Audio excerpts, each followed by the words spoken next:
realized that I had no recollection of that part of the path and had been walking along in silence for... Well, that's the weird part. Out came my phone and it showed me the time. 14:37, 2:37. I had absolutely no signal, even though it is usually spot on there. We had set off at 11 in the morning, and all the hairs on my body were now standing up. This was a short walk, an hour and a half at most, from leaving the car to getting back to it.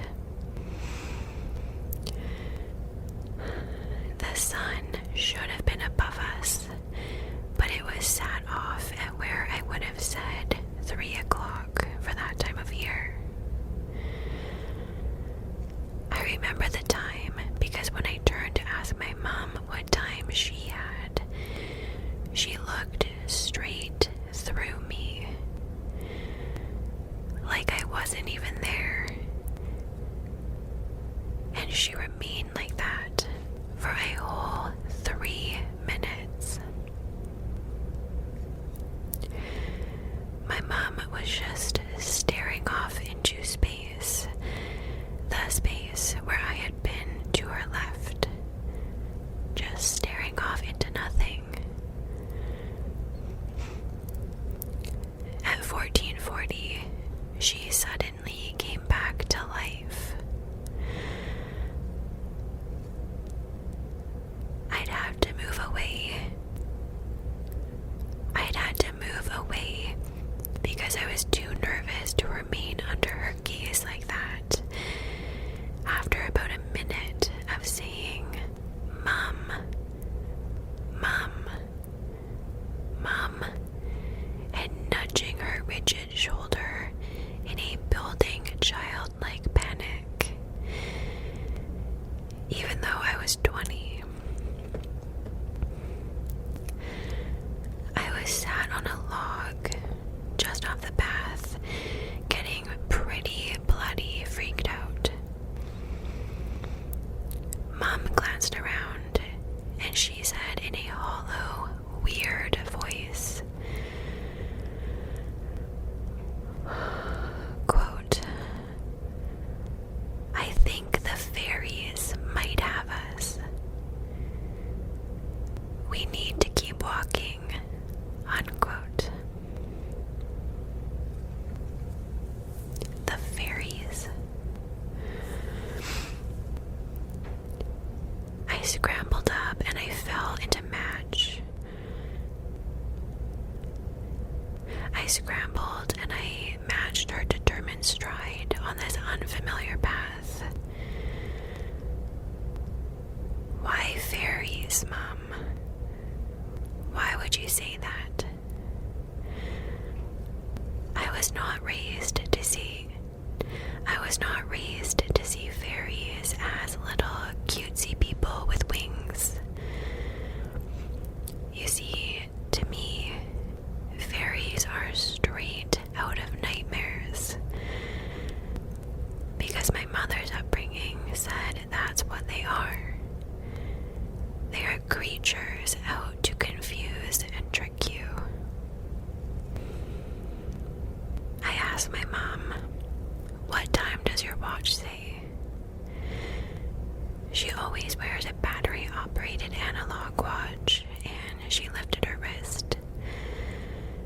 2:45. She put her wrist down and lifted it again to check, asking, quote, "That time's not right, is it?"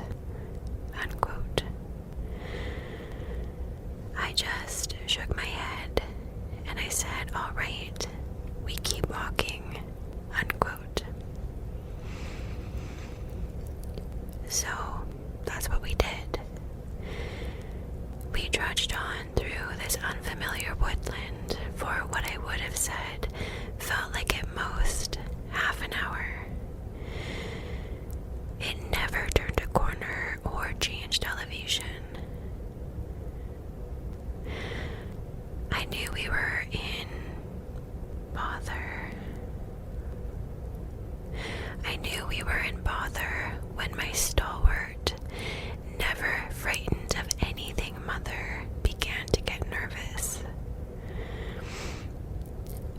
in response to her nerves, she then becomes pissed off.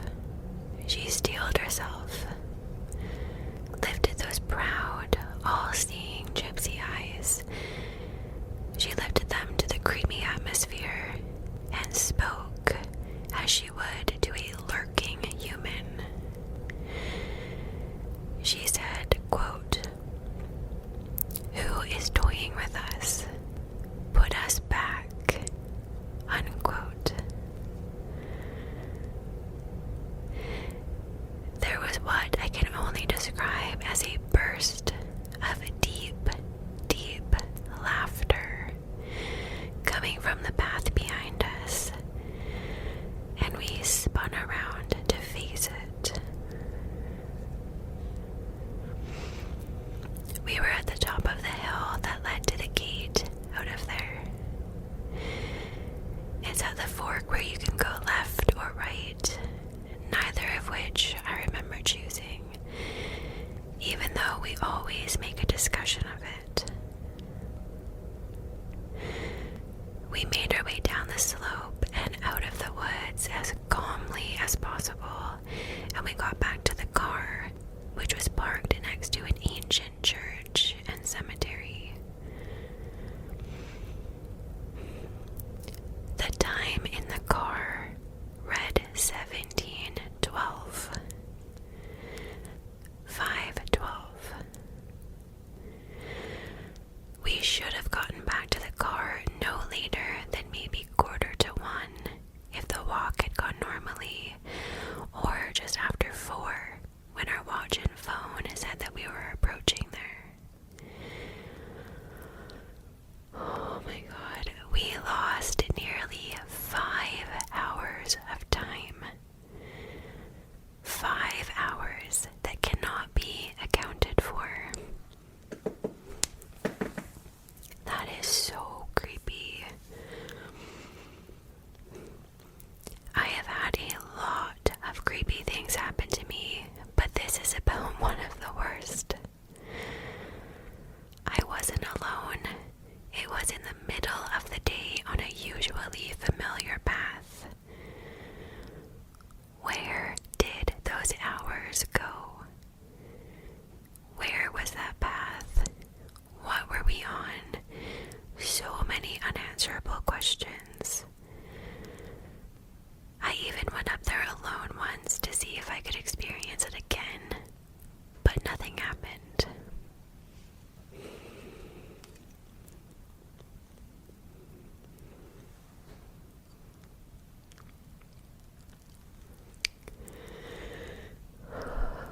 Okay, this is from the same person.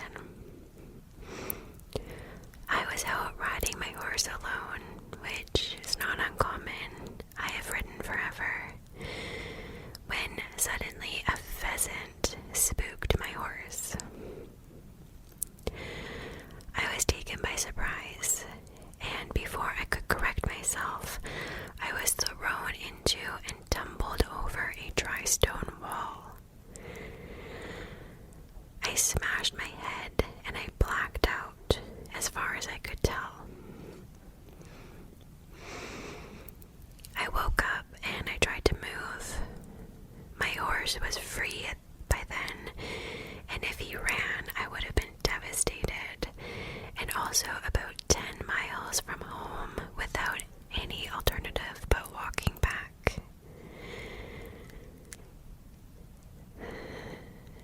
This is where everything started to get weird. Don't move yet. I've got him, and I've got you too. You're safe. I'm here. It was a man's voice, but I was alone. Whoever had spoken knew my name, and despite the apparent attempt to calm me down, I tried to move. A mistake, as my nose then began to bleed, and I definitely passed out. I woke up, and I was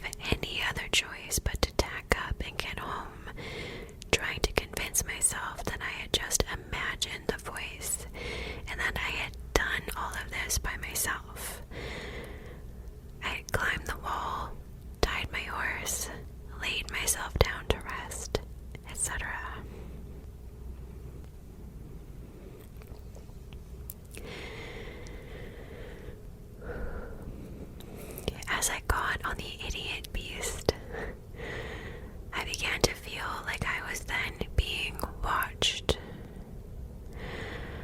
I turned the horse this way and that way, but I was all alone in that high-up field in the middle of nowhere. So I rode, covering the 10 miles in about 35 minutes. A very hard ride, but I was injured, and well, the idiot beast threw me off. My horse was very sorry about it. I know, because he was being particularly well behaved, and seeing as I've had him since he was a baby, I know these things about him. The whole way there, I felt like I was being followed. And that was not possible, because unless they had a vehicle or a horse, no one could have kept up with me. I know the woods and heath up there like the back of my hand, and it just was not possible. I took a few shortcuts, jumping walls and fences, risking an angry farmer or two, but cutting off a few 100 yards of riding. Yet, whilst a bit of me was panicking at the feeling, for the most part, I actually felt kind of protected. The voice had been so kind sounding. And anyway, that didn't matter because I had imagined it right. I had to have imagined it.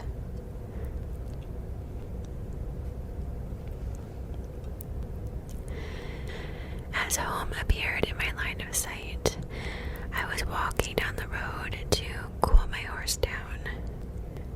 Through the sound of my horse's hoof falls, I heard sudden human running, like office shoes on tarmac. It slowed to a walk as my horse skittered forwards. He was reacting to that sound coming from behind us. I went to turn in the saddle when I heard the voice. It said, quote, "Don't turn around. You're home safe now, and I've already done. No matter. I cleaned your face up, but that cut on your head is nasty, so best get it checked out. All right." Unquote.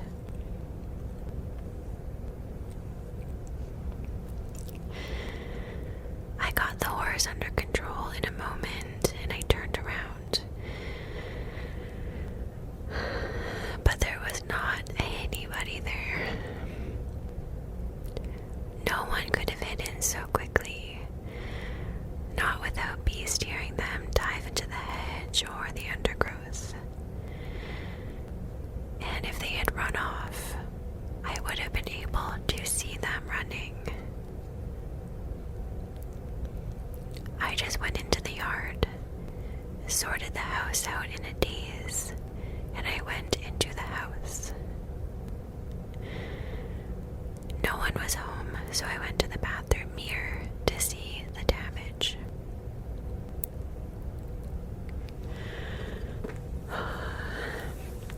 The blood from my nose was indeed wiped up. I could see the marks of the smudges, like wiping it away with a tissue would make. The cut was on my forehead, and I still have a dent today.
shushed him and I said, "We're being watched."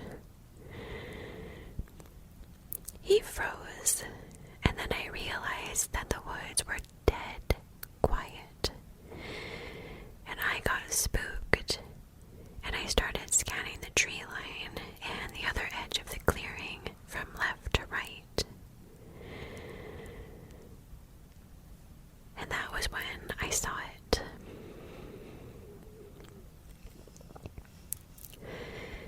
Its teeth gave it away. It was panting and staring at my cousin.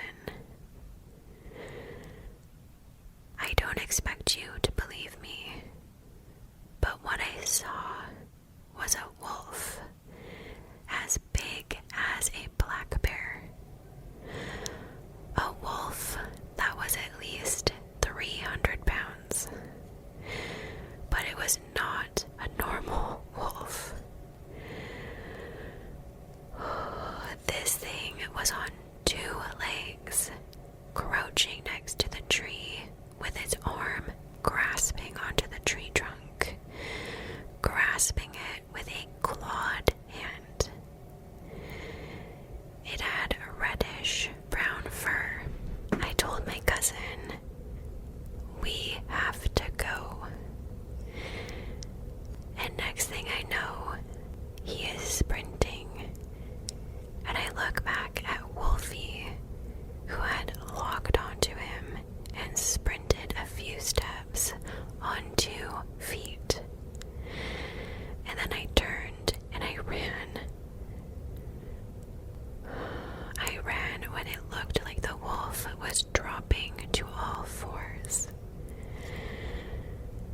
This thing charged us and sounded right on our glutes, barreling through the brush.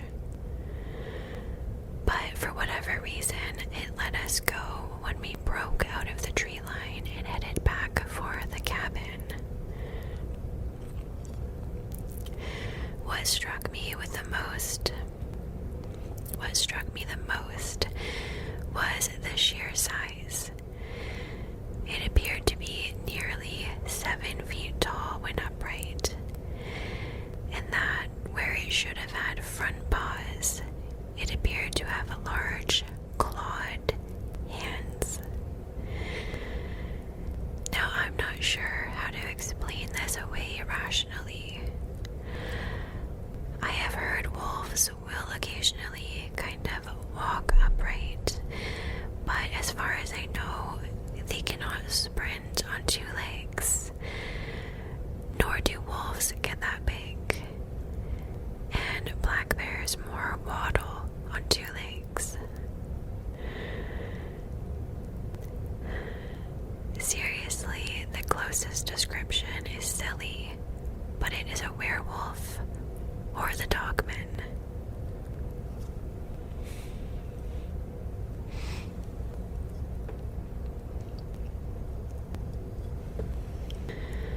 Okay, growing up, our house was very, very haunted. And even though it is not as active today, I still get creeps sometimes when I go home to visit. A few years before I was born, my great-grandmother died in what would become my bedroom. It was her sitting TV room, and my parents and I both remember walking into that room and very clearly smelling rose-scented perfume. It was like somebody had dumped a bottle of it onto the carpet. According to my parents, it was the same kind of perfume that she wore almost daily up until she died. I have seen apparitions in that house as a child and a teenager. My grandfather, on my mom's side, died when my mom was 3 in the 1950s, so I have never met the man, but I remember being in the kitchen one day and I saw a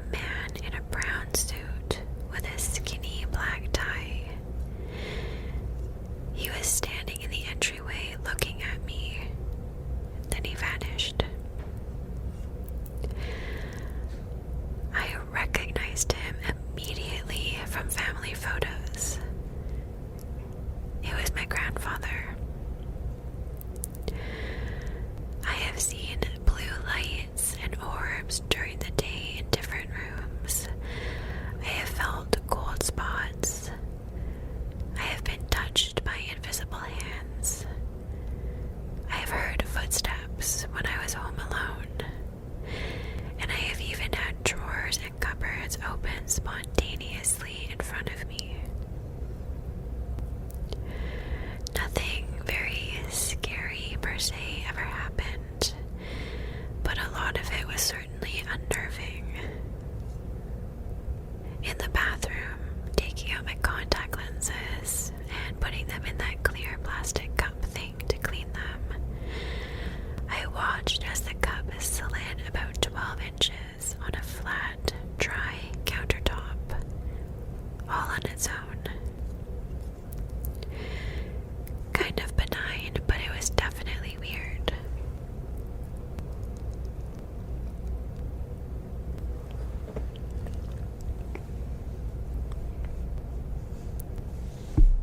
Oops, I keep hitting that, sorry.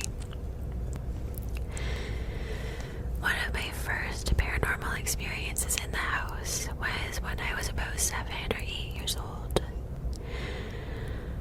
I did not like using the front bathroom of that house. Felt like I was being watched when I was in there, but that feeling eventually went away. So I often went through my parents' room to use their bathroom. Middle of the day, I walk into their room and I freeze. Right above their bed, floating, is this blue pulsatile cloud. I don't know what pulsatile means. I've never heard of that. Hang on, let's learn a new word together.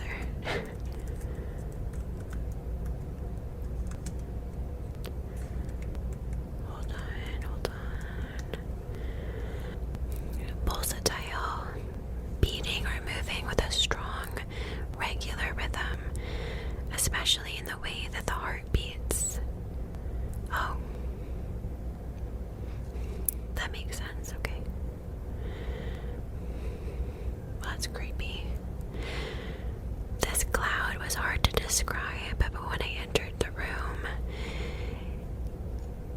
it felt like it knew I was there. I remember screaming and running to get my dad, who took me back into the room to find absolutely nothing. That was when I learned about Grandma Mickey. Sitting in my room late at night, late teens, so circa 98, 99, I was listening to music on my computer using headphones. Nobody else is up. I feel the room suddenly grow incredibly cold. It was summertime in Southern California, so the nights were super muggy to the point where I am shivering. Then I feel a hand rest firmly on my shoulder, and another feels like it hits me on the back between my shoulders, so much that I physically shifted in my chair. I promptly ripped my headphones out and I went and I slept on the couch under more than enough blankets. I heard sweating is supposed to be good for the skin anyway.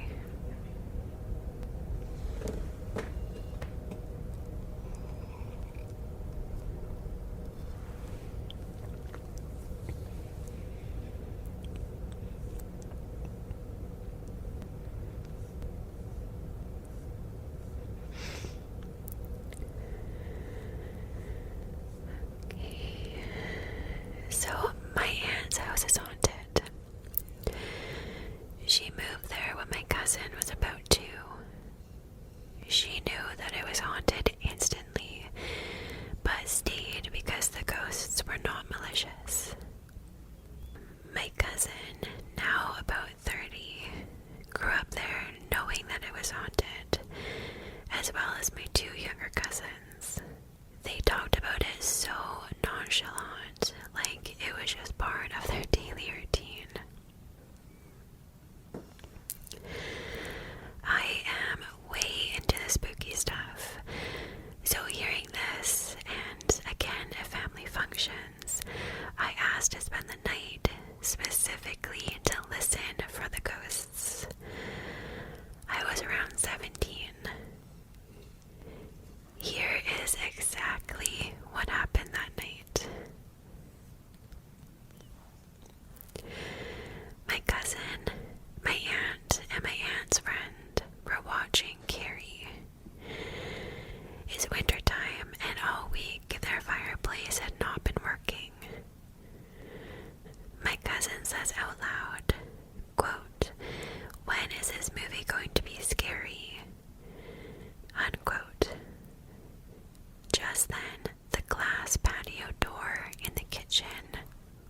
there's nothing.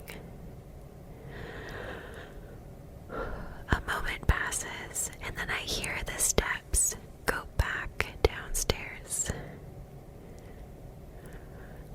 This starts to repeat, with something going up and down the stairs.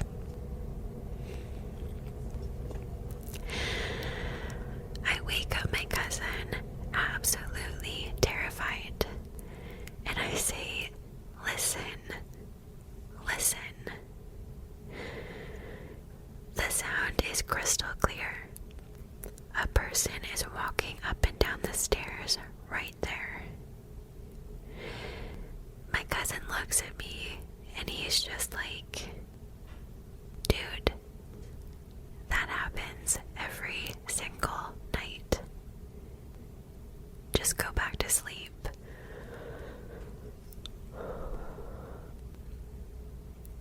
This went on for about 30 minutes, up and down the stairs.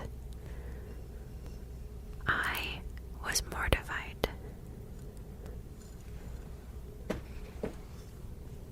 Nope.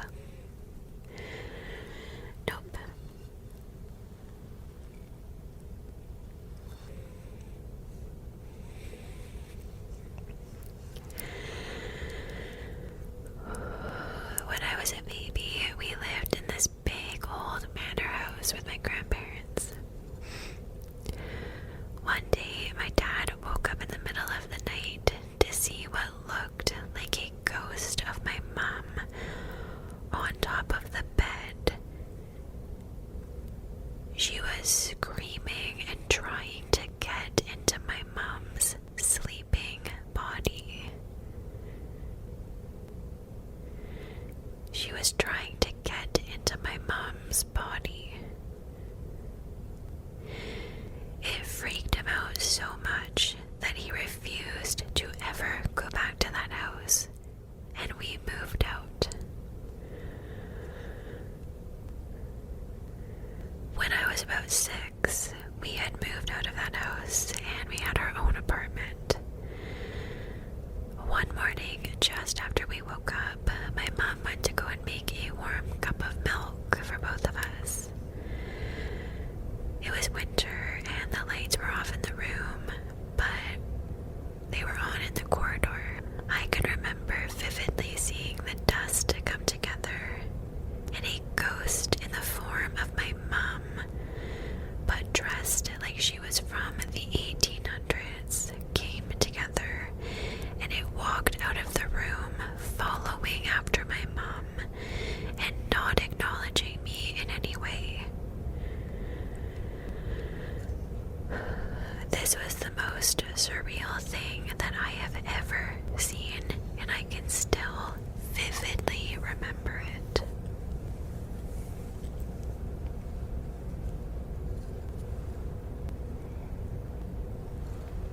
I don't like that. So my colleague used to work in a hospital and would often receive phone calls around 3 in the morning, but no one would ever speak at the other end of the receiver. The number was from an extension somewhere in the hospital, and when they looked it up, it was coming from an old morgue that nobody had used in a while.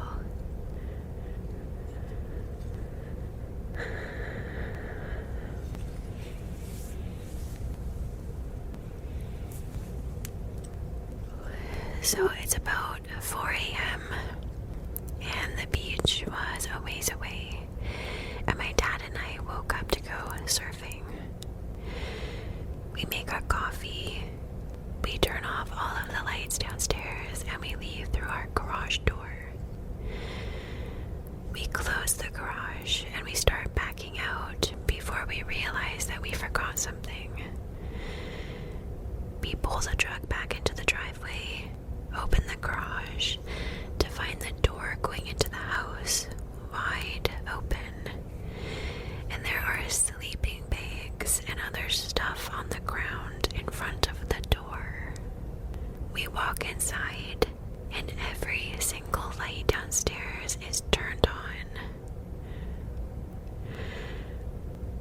this point, I was thinking, oh, what the hell is going on? Because we literally walked out of the house with all of the lights off. My dad and I go to check if my mom is awake, and she is completely asleep upstairs with the door closed. It was so weird. Our first thought was that maybe an intruder got into the house and was trying to leave when we noticed that we were awake. But all of the doors were locked. Oh, I don't like that.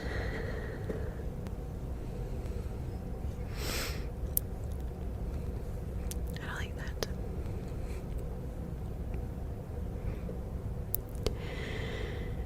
So I was invited to a sleepover at my friend's house when I was 9 or 10. It was in a crummy, crime-ridden part of town, and I was already apprehensive about the whole thing. Turns out my friend planned for us to sleep in tents outside in the backyard. We go to sleep, and I unexpectedly wake up in the middle of the night. All of my friends are gone from the tent. I am freezing cold and absolutely terrified. I look around the yard and I eventually enter the house. None of the doors are locked, and for the life of me, I cannot find a living soul. I am practically all alone, scared, in my pajamas. I find a phone and I call my mom. About 15 minutes later, she picks me up and she takes me home. Later, I found out that my friends had moved to a different tent in the yard without telling me. In my panic during the night, I thought that they had all disappeared. Not really supernatural, but in the moment, it was the most horrifying, inexplicable thing that I have ever had the displeasure to experience. That story angers me because that would have happened to me. I would have been the one that got abandoned in the tent. I guarantee it. In elementary or high school, that would have been me. That is it for today. I hope you liked it. If you did, if you found it relaxing or you just liked it, can you please hit the thumbs up button? It helps me out a lot and it means the world. And if you're new, a big welcome, and maybe subscribe so you don't miss the next one. If you have your own creepy and true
the rest of the week.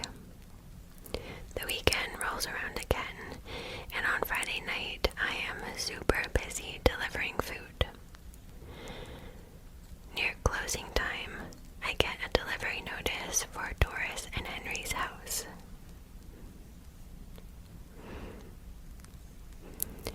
First thing I noticed was that it was much later than they normally ordered. Plus, and not a crime, but it was just something that stood out. They weren't supposed to be back yet from vacation. And they had changed their order to something completely different. No pizza. Instead, it was a large but single serving of lasagna.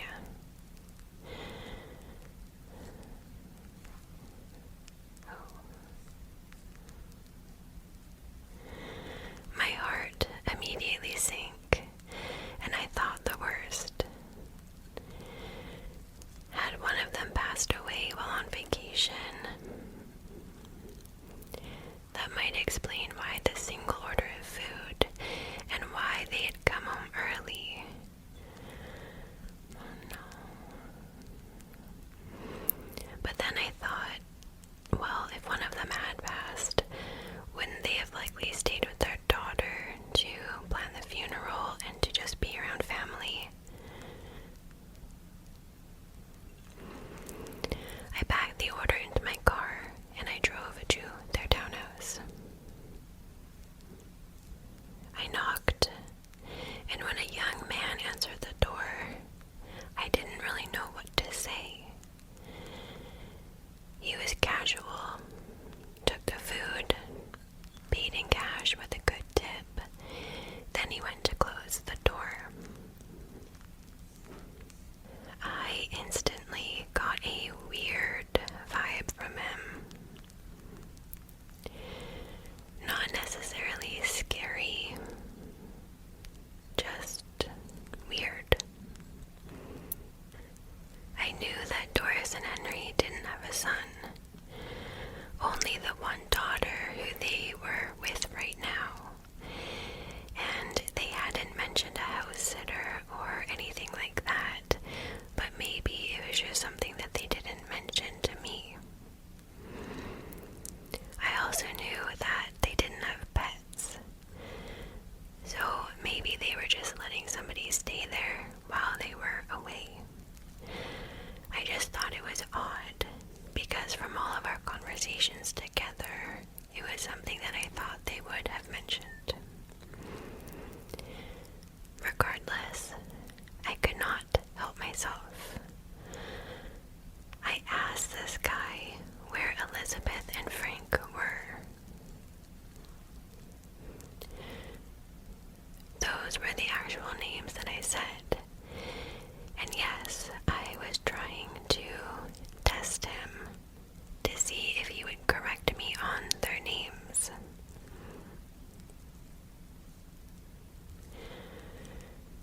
He didn't. He said, quote, "My mom is having heart surgery and I am watching the house. Not that it's any of your business." Unquote. That's not good. He then closed the door, ending our conversation. Since psychology is the field that I did end up going into, I like to think that even before my accumulated experience of working with people, I have always been good with them. I knew as soon as he opened the door, something was off.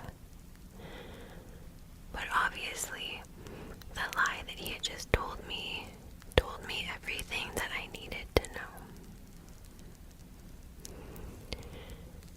This was before cell phones. So I calmly got back in my car. I drove to the police station and I explained to them what had just happened. I told them that I didn't have any solid proof or anything, but the couple that I delivered to were not supposed to be there, and I was pretty certain that something fishy was going on. Yeah. Luckily, Henry had been an active volunteer in the city before retiring, so the police not only had his full name, but they also had his daughter's contact information, who was one of his emergency contacts. They called her, got a hold of Doris and Henry, and just as I had suspected, there should not have been anybody in their home at that moment.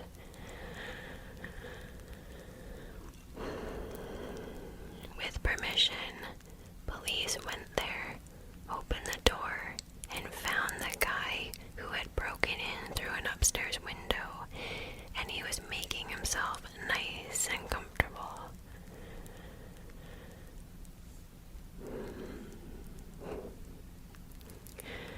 I like to imagine that he was just sitting down in the TV room, just about ready to dig into the lasagna when police interrupted him. He was some sort of squatter, but nobody knew how he had known that Doris and Henry would be gone for 2 weeks. The information must have just gotten passed around to neighbors in the townhouse lot and somehow reached the wrong person. Or maybe he had been watching. I have no idea, but I am really glad that he was not there when they got home. Thanks for reading. Moral of the story, I guess, is to always trust your gut. Take care, Tim.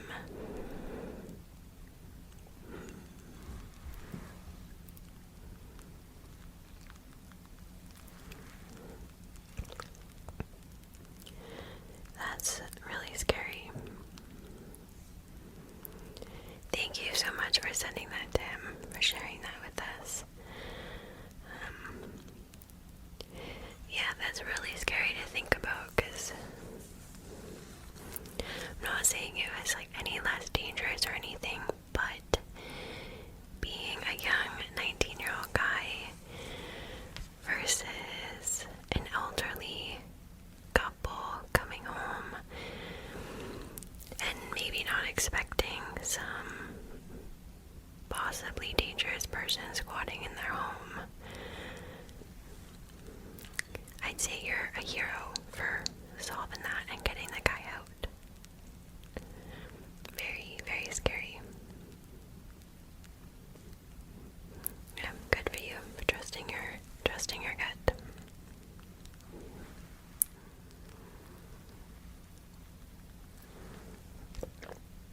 Okay. I switched back to a different honey, which is I can't remember the name, but it's like a Canadian amber honey. Oh, it's so good. The other honey that I was using was just like pure sweet, like 100% sweet with like no other notes of any flavor. But this one, I can't explain it. It tastes like, the only way I can explain it is that it actually tastes like amber, which I know sounds weird. It tastes like a tree. It's so good. Okay. Hi, Leah. Hi. This is not my own story, but it's something that my older brother experienced. He does HVAC for a living. Installing heat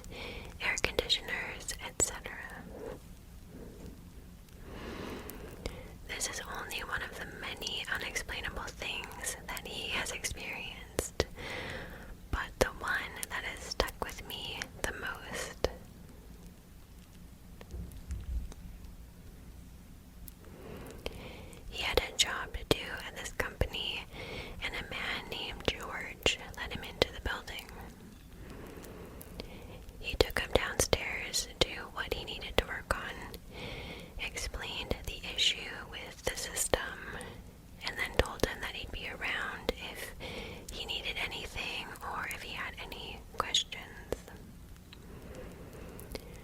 Well, the owner of the company heard my brother down in the basement, went down there and asked him how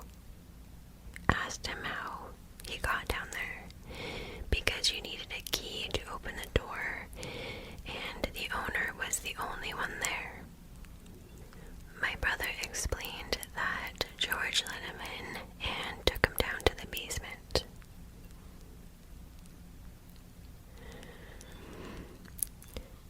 The owner went pale. To that he replied, quote, "George has been dead for years," unquote.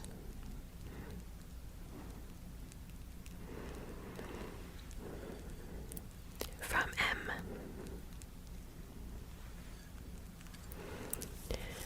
That is beyond creepy.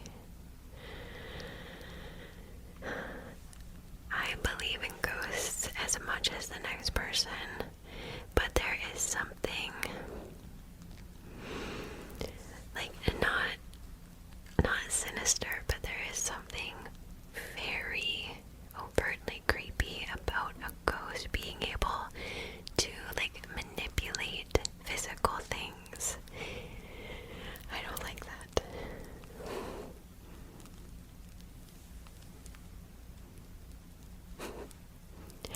And just a quick little side note, unless you say, like specifically say your name in the actual email, I won't read your name out loud, because I want to be very respectful and careful with people's privacy. So unless you actually say your name, like, "Hi, my name is blank," or "Thanks for reading from blank," I won't actually say the name that appears in your email address. Just if you're wondering. Okay. So I sent a story last night about something that my brother experienced, but I'll let you decide if this one is more share-worthy. Right. I was searching my memory for an experience that I cannot explain, and I thought I didn't have any, until I remembered this.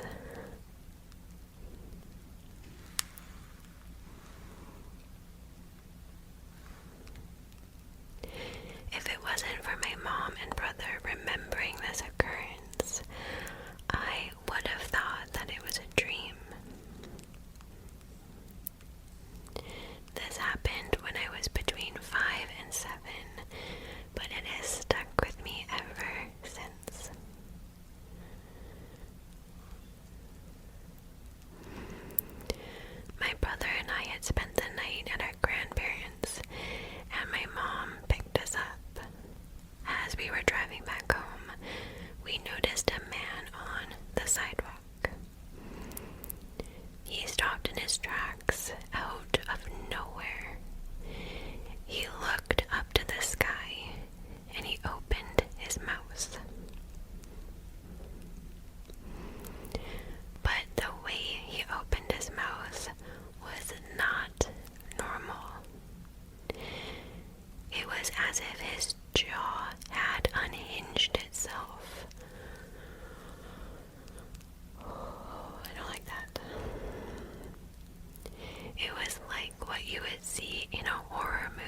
his jaw.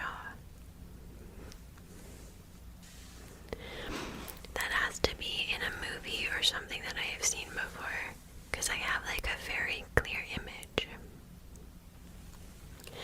Please let me know if you know what I'm thinking of. Also, if you know of an explanation for that, I would not be okay if I saw that on the side of the road. But I would call for help. I would ask if they needed help. And if they said yes, I would call someone to come and help them. I wouldn't leave them.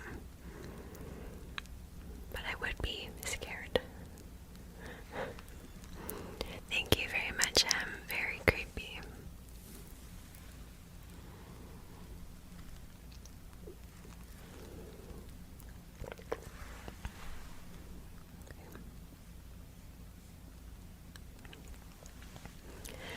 Right, hi Leah. Hi. I found your videos a while ago and enjoy hearing other people's spooky stories. I have a couple of my own. For context, I grew up in a one-story house on a cul-de-sac on the edge of a village. Because there was no traffic, the street would be very quiet at night. The first story happened over 20 years ago when I was 8 or 9 in the springtime. One night, our doorbell rang, and it was around 1 in the morning. The sound waking me, my brother, and my parents up, and our German Shepherd dog, who immediately started to bark and ran to the front door. At first, we thought that the doorbell was malfunctioning, but it rang a second time, meaning that someone was pressing it. That's always creepy in the middle of the night. My dad cautiously peered out the top window of our front door, and he saw a man standing on our front porch. "What do you want?" he asked. And the man replied, quote, "Can I sit on your front porch?" Unquote. The man asked it in an uneven and confused tone. My dad replied, quote, "No, get off my porch or I'll call the police," unquote. And he turned off our front light. A couple of minutes later, we looked out our side window and we saw the man standing under a streetlight with a bicycle, looking around and seemingly lost. Eventually, he moved on. About 2 miles from our house was a group home for people with developmental delays, and my parents theorized that the man was likely a resident who had left in the middle of the night and gotten lost. A lot of people mistook our dead-end street for a through street, and it was easy to lose your sense of direction, especially in the dark. It was likely that the man meant no harm and was disoriented, but it was still unnerving for someone to ring your doorbell in the middle of the night. My parents always lock the doors for a reason, even in a small town.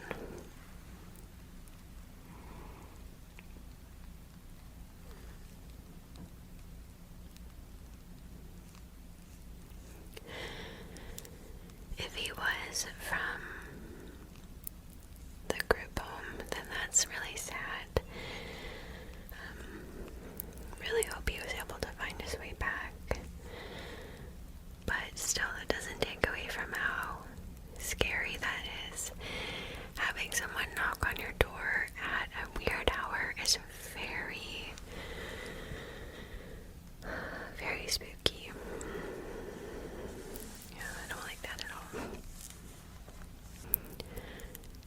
second story happened several years later when I was in high school.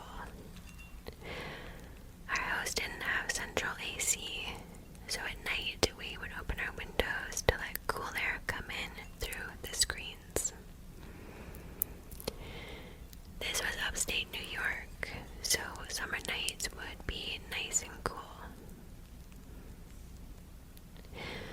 One night we heard someone or something shrieking out in the night.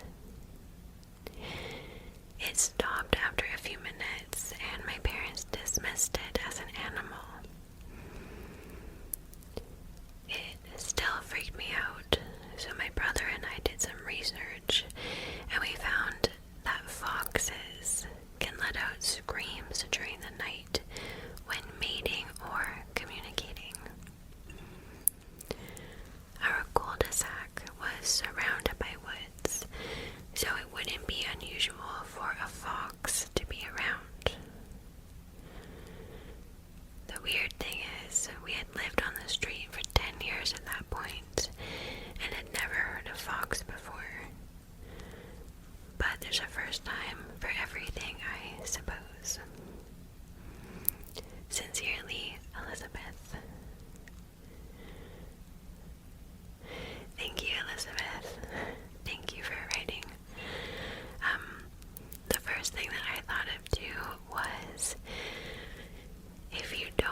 assured me that it was closed to the public for the next 5 days, and he headed off. I was the only one on site. I was waiting for my guys to arrive, so I just set up the work area. Just finished setting up all my tools in the cellar to get to work on replacing a 500-year-old oak beam that was sagging. I heard a door slam.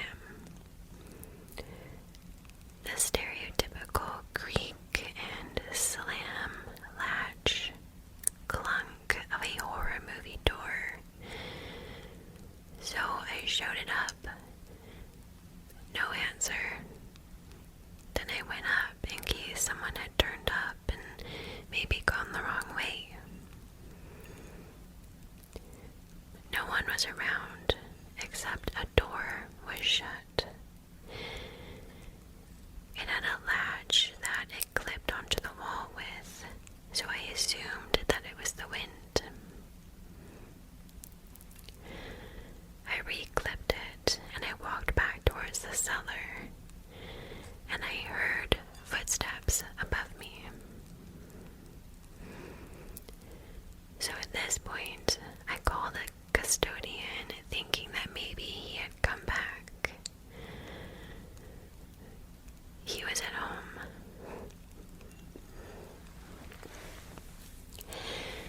So I walk up the stairs into the loft, and there is no one up there.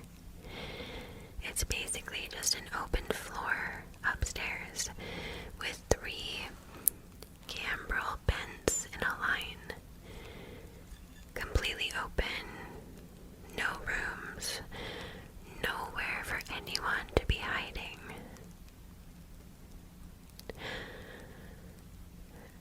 I say to myself, alright, I must be hearing things at this point. Went back down, and I heard a set of footsteps come up the stairs from the cellar.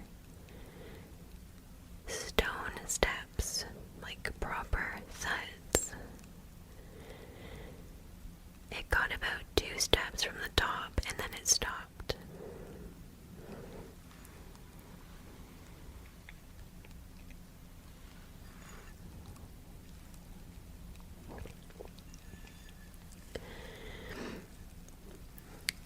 Shit kept getting weird that entire job.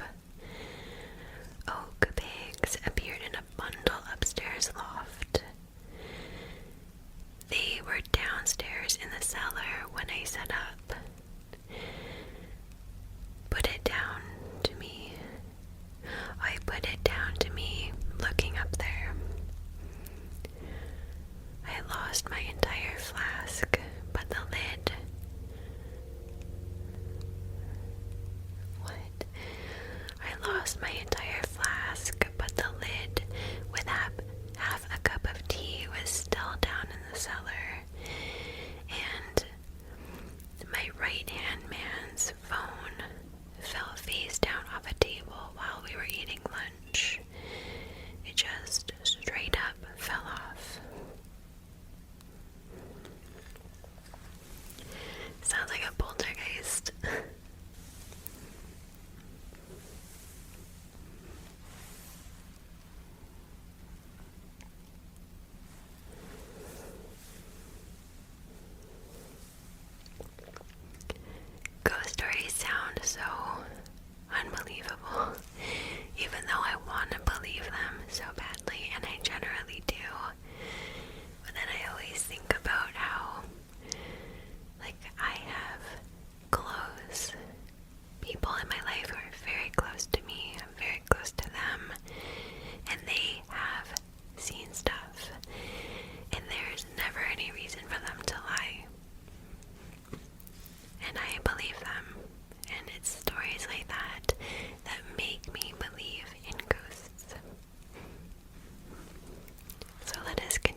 was working and I was alone in the basement, and I kid you not, I heard someone laughing and running around upstairs.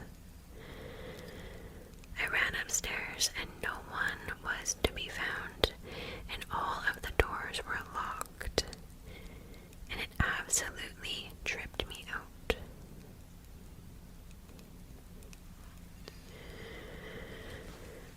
In a home. I guess maybe it wasn't a home at one time, but still weird.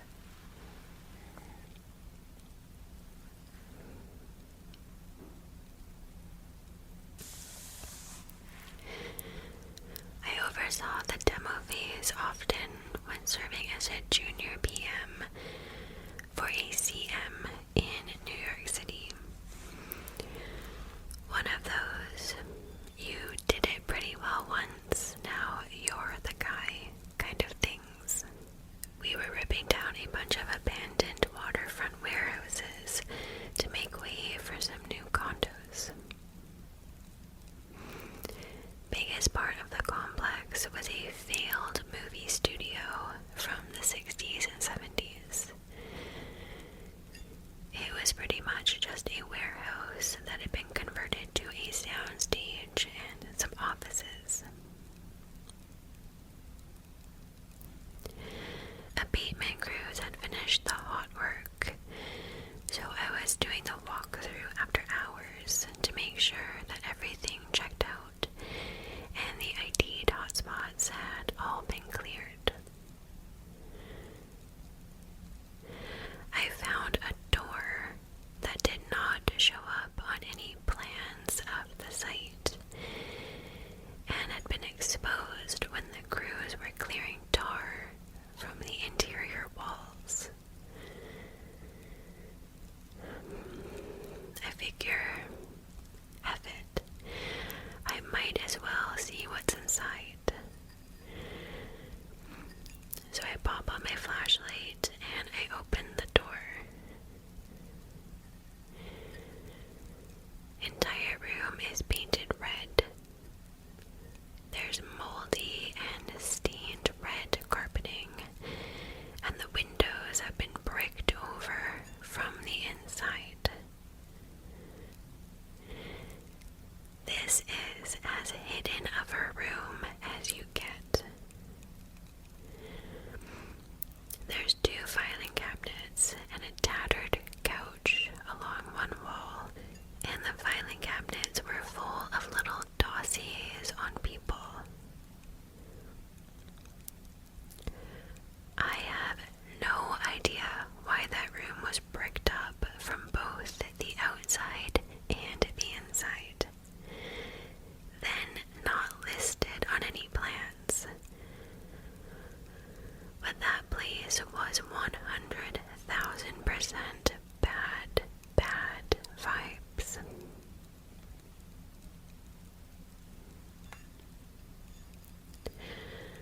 The dossier had a few names, a few dates, and corresponding photos, but the content did not seem like a list of films that people had been in, so they didn't seem like resumes for a movie or something.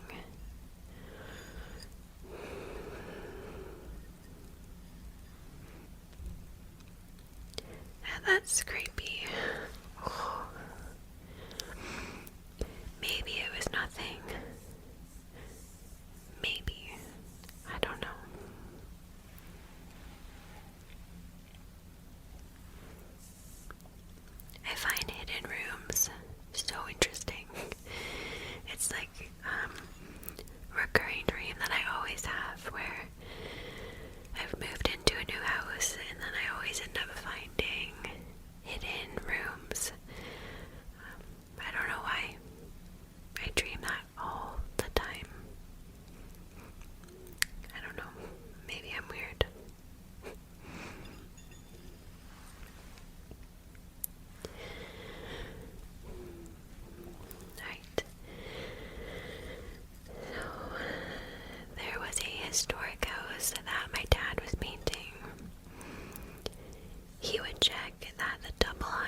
windows were unlocked so that he could slide them open from the outside of the scaffold as he got to them to beat the jam. Then he would climb out on the scaffolding and discover that several of the windows had re-locked themselves. Another window he had absolutely no issue opening, but the owners of the house said that they had never been able to open it. He also heard someone walking in the house when nobody was there. He mentioned it to the owner, and they said that they heard the footsteps regularly as well, including one time that the husband and wife both thought that they heard their daughter, who was the only other person in the house, and who was supposed to be doing her homework. She apparently came down the stairs and went out the front door. They went to tell the daughter to go back to her homework and found nobody outside, and the daughter was still upstairs. My dad refers to the house as the ghost house.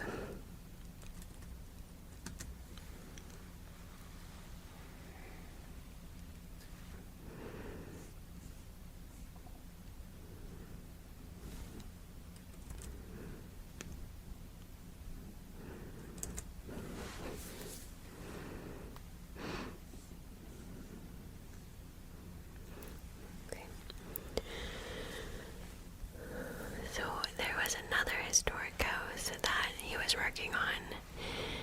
Him and his employee were working in one of the bedrooms, and they thought that they heard someone behind them. They turned around, and a photo of a woman was floating down from the ceiling. There wasn't really anywhere for the photo to have come from, and it seemed to have appeared out of thin air. He still has the photo, and he showed it to the current and the former owners of the house, and nobody knows who the woman in the picture is. The owner of the house is a major client, and he has done a lot of work on the home. A complete remodel of just about every room, and that was the only spooky thing that happened.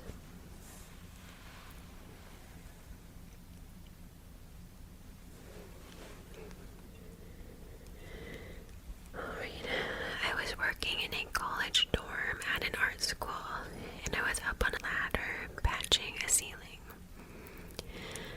I had my drill index open like a book on the counter in the kitchen.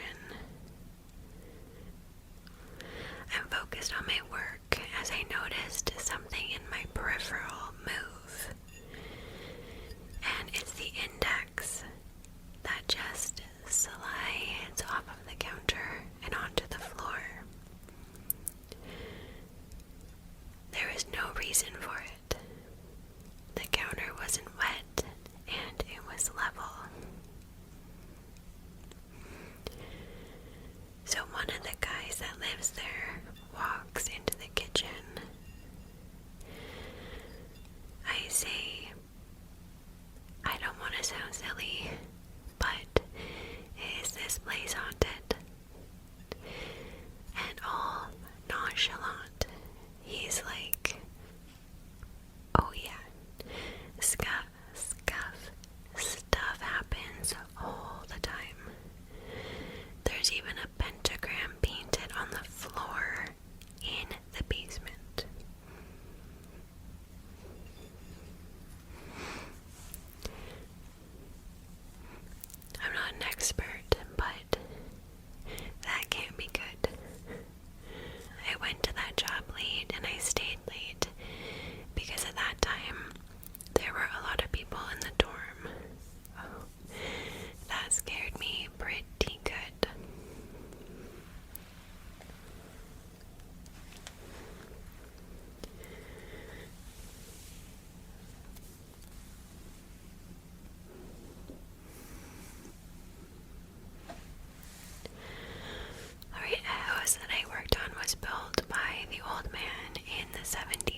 We joked that she must be lonely and making things up, since her daughter was at college most of the time, most of the year.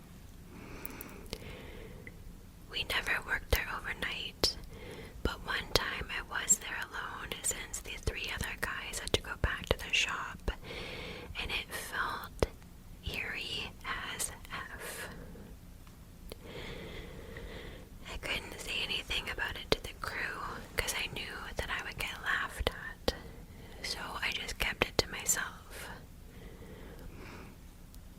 At our next site, the carpenter that I was working for asked me if that house felt weird, and he said that he felt the air grow cold and heavy when he was alone there.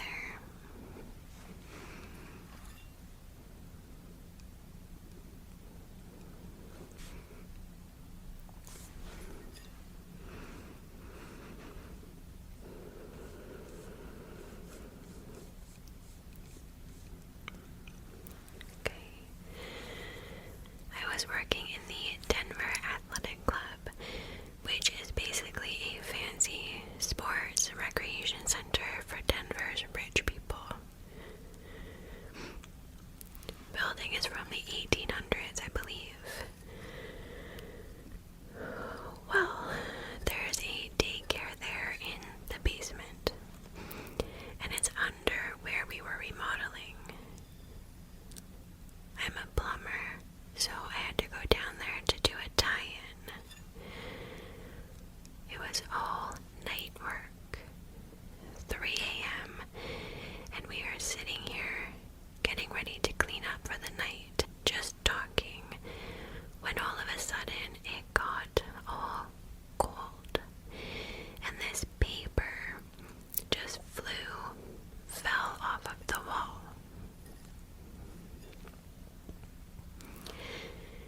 At first, we were looking around for AC vents, but the specific room where we were was like the play area, and it was all separated. The only vent in there was right next to the paper. It physically could not have blown it down. Not to mention, we thought that we had already been hearing shit all night long, and we were stoked to get out of there.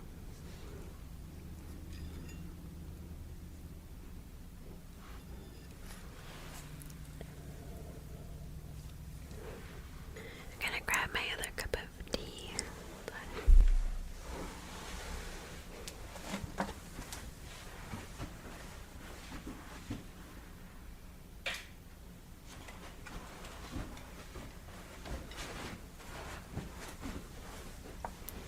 I don't have an extension cord, so it's sitting over there. Got it. Okay.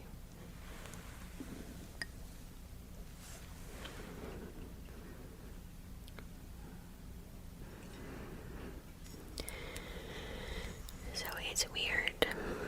I am not a believer, but I am not a disbeliever either. I've had weird things, noises, footsteps, stuff move, stuff vanish, etc. And I put it all down to complacency, or my mind playing tricks, etc. But these are some instances where I 100% could not find logic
reports were from people who claimed to have been confronted by this apparition, which invariably took the form of a tall, dark figure and petrified people both in or passing by the cemetery. Where possible, most of these reports were followed up, but unfortunately, many turned out to be vague repetition of local gossip or the result of unqualified rumors. Eventually, a man was traced who claimed to have had a first-hand encounter with this phenomenon. Although he requested that his name be withheld to avoid his account from being subjected to ridicule. According to this person, referred to as Thornton, he had been hypnotized by something in the cemetery after he had gone there late one afternoon to look around.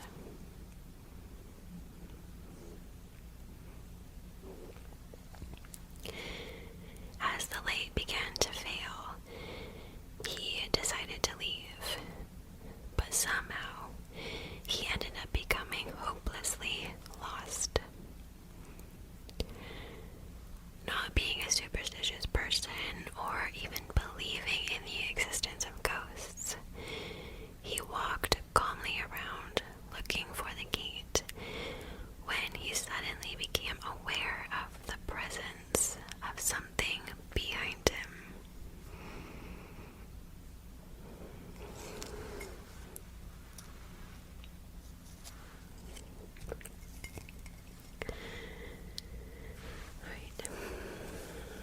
Swinging around less than 6 feet away, he saw a tall, dark specter hovering just above the ground. He found himself transfixed to the spot, unable to move, drained of energy by some powerful hypnotic force that in a matter of seconds rendered him unconscious. So great was the intensity of this force that he remained like this for several minutes, or so it seemed, before the specter abruptly vanished and he slowly regained his normal faculties.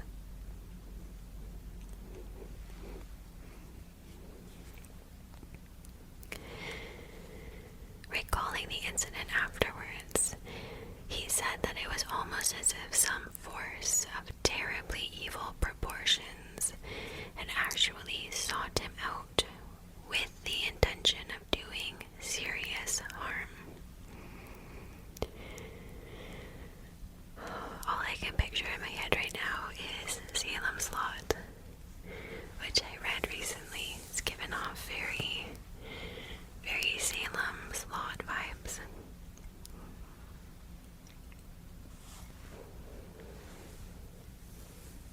This account was intriguing. Thornton was a sincere and logical person, and he was not the type liable to fantasy or exaggeration. His profession as an accountant by itself suggested that his interest lay in things of a logical nature. That he had seen something there seemed a little doubt.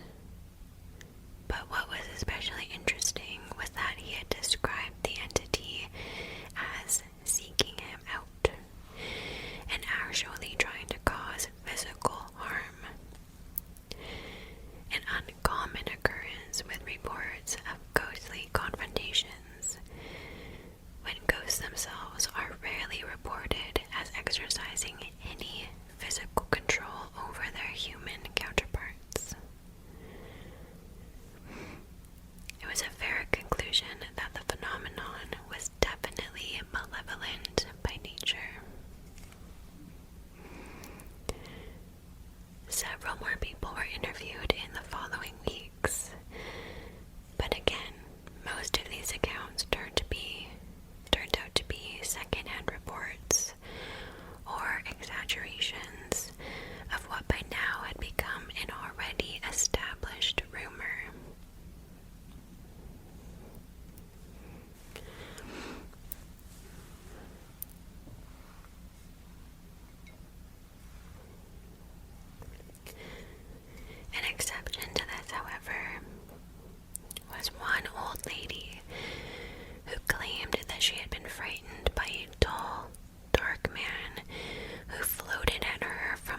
place where the old lady had seen the entity.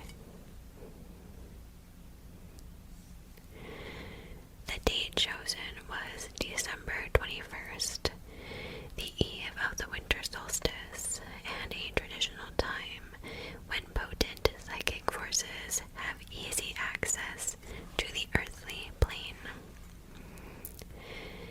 That the entity may be dangerous from a psychic point of view was a fact not overlooked. But I was confident that previous experiences with potentially malevolent forces would enable me to deal with any such possibility. Okay. Around 11 p.m. on the proposed night, I set off for the cemetery. It was a bitterly cold night, and the surrounding area was deserted. Walking down the narrow lane that ran alongside the cemetery, there was a sudden awareness of some alien presence. This was difficult to define, except insofar as there was a distinct impression of no longer being alone. Reaching the top gate and preparing to scale this, I decided to wait a couple of minutes with the intention of perhaps noticing some material object through the gate, such as a shadow cast by a tombstone or from a tree moving in the wind, that could have otherwise accounted for the old lady's phantom.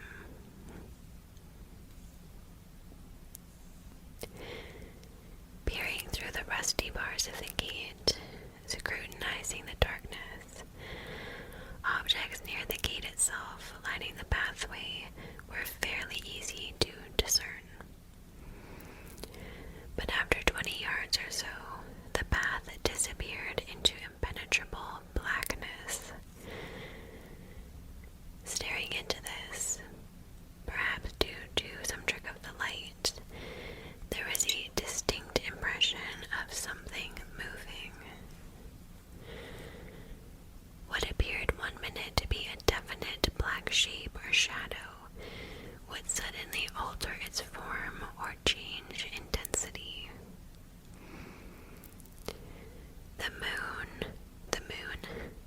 The wind moving through the undergrowth was probably the cause of this, but it was equally feasible that this could have been the cause of the black apparition seen by the woman.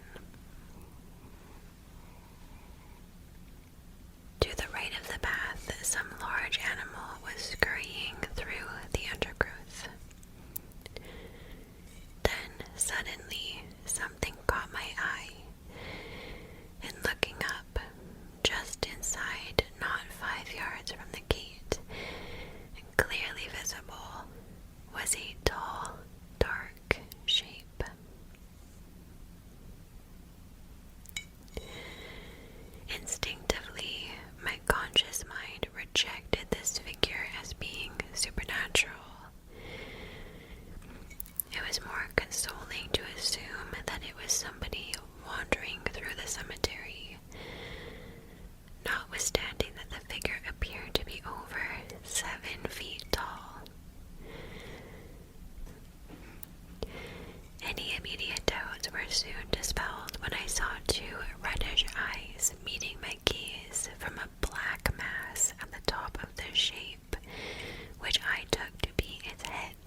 much, Sam.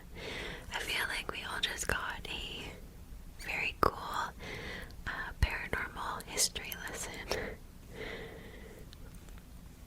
And by the way, I'm pretty sure, like, the first person parts of that story were from the perspective of the investigator.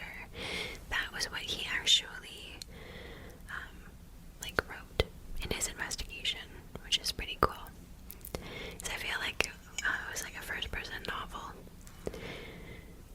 And I'd actually heard of the Highgate Vampire before, but I had no idea, like, where it was from or anything about the myths and legends of